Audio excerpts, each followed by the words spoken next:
Dalam nama Bapa dan Putra dan Roh Kudus. Amin.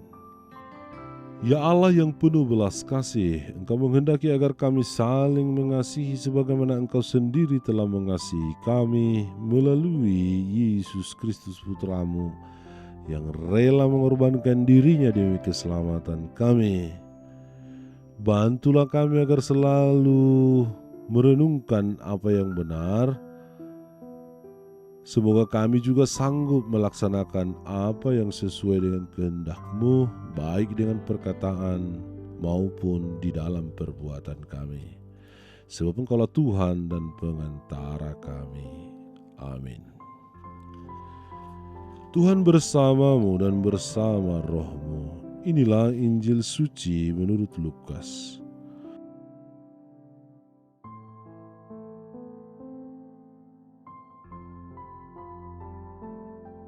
Sekali peristiwa Yesus berkata kepada murid-muridnya, setiap orang yang mengakui aku di depan manusia, Anak Manusia juga akan mengakui dia di depan malaikat-malaikat Allah.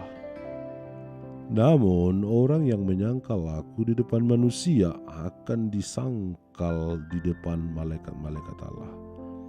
Setiap orang yang mengatakan sesuatu melawan Anak Manusia, ia akan diampuni. Namun siapa yang menghujat Roh Kudus, ia tidak akan diampuni.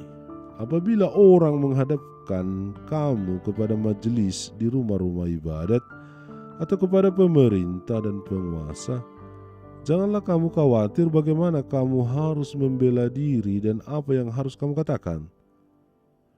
Sebab pada saat itu juga Roh Kudus akan mengajar kamu apa yang harus kamu katakan.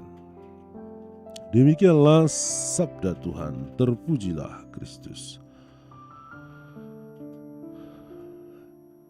Dalam perjalanan menuju Yerusalem, Yesus memberikan gambaran tentang menjadi pengikutnya,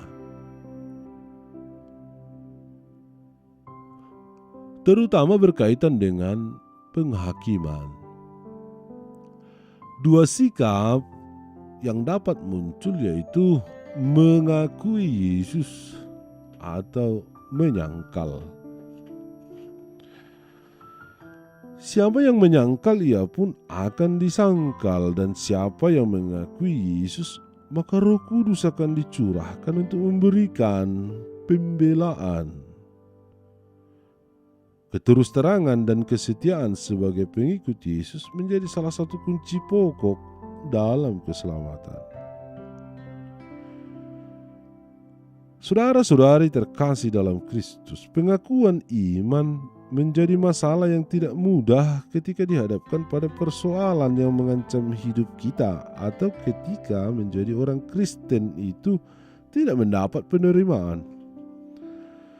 Namun sebenarnya bukan persoalan dan tantangan yang berasal dari luar yang membuat kita drop dan mengingkari Yesus, melainkan karena kita sendiri tidak yakin pada kebenaran iman yang kita yakini. Kita masih beriman di permukaan. Penting bagi kita di dalam keluarga untuk memupuk kebanggaan sebagai pengikut Kristus. Kebanggaan itu harus diwujudkan dengan ketekunan untuk belajar dan terus belajar. Dan Roh Kudus menyentuh serta menerangi kita. Kita akan menangkap kebenaran iman Kristen, dan dalam situasi apapun kita akan tetap mengakui dan mengimani Yesus. Berhadapan dengan anggota keluarga yang mengalami kegoyahan dalam iman, tidak cukup kita hanya mendebat dan menjelaskan mengenai ajaran-ajaran iman.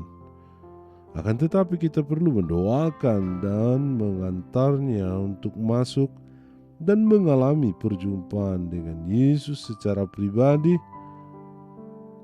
bisa melalui permenungan yang terbimbing dan terpimpin dari orang-orang yang memiliki kompetensi. Keputusan iman untuk menerima atau menolak Yesus tidak ada pada kita, tetapi pada pilihan hati mereka. Hal yang paling mendasar adalah mereka mendengarkan Roh Kudus dan tidak boleh mengingkari hati nurani mereka yang terdalam.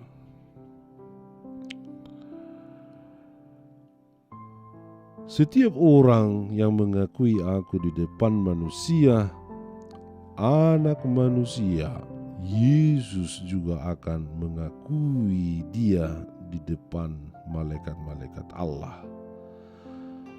Namun orang yang menyangkal Yesus, menyangkal dia di depan manusia, akan disangkal di depan malaikat-malaikat Allah. Semoga kita dalam seluruh pikiran, perbuatan, tingkah laku, tugas dan pewartaan kita mencerminkan pribadi yang taat, yang setia, yang mengimani, dan tidak menyangkal Allah, apalagi menjadi pribadi yang tidak menghujat Roh Kudus, sehingga kita pun kelak diakui oleh Allah sendiri. Tuhan memberkati. Amin. Ya Bapa, teguhkanlah kami dalam iman dan kuatkanlah kami semua serta saudara-saudari kami yang mengalami keraguan iman agar mampu mendengarkan suara Roh Kudus. Allah Bapa kami, penuntun kehidupan, Engkau telah menuntun Abraham menuju tanah terjanji. Engkau juga menuntun bangsa Israel menuju tanah Yerusalem melalui tangan Musa. Kini kami umat-Mu keuskupan Padang sedang berjalan bersama dalam sinode kefikepan menuju keselamatan yang Engkau janjikan dalam diri Putramu Yesus Kristus. Tuntunlah peziarahan hidup kami dengan kuasa Roh Kudus-Mu, agar kami tetap tabah, sabar dan setia menghadapi kesulitan dan tantangan hidup. Bimbinglah kami supaya mampu berjalan bersama, saling meneguhkan dalam iman, harapan dan kasih. Bunda Maria, doakanlah kami putra-putrimu sepanjang sinode kefikepan ini berlangsung. Ya Bapa, Engkau kami sembah dan muliakan, kini dan sepanjang masa. Amin. Tuhan bersamamu dan bersama rohmu. Semoga Allah yang Maha Kuasa memberkati saudara sekalian, seluruh tugas karya dan pelayanan kita menjadi pewarta-pewarta kasih di tengah-tengah kehidupan kita, dilindungi, dibimbing dan diberkati oleh Allah yang Maha Kuasa, Bapa, Putra dan Roh Kudus. Amin.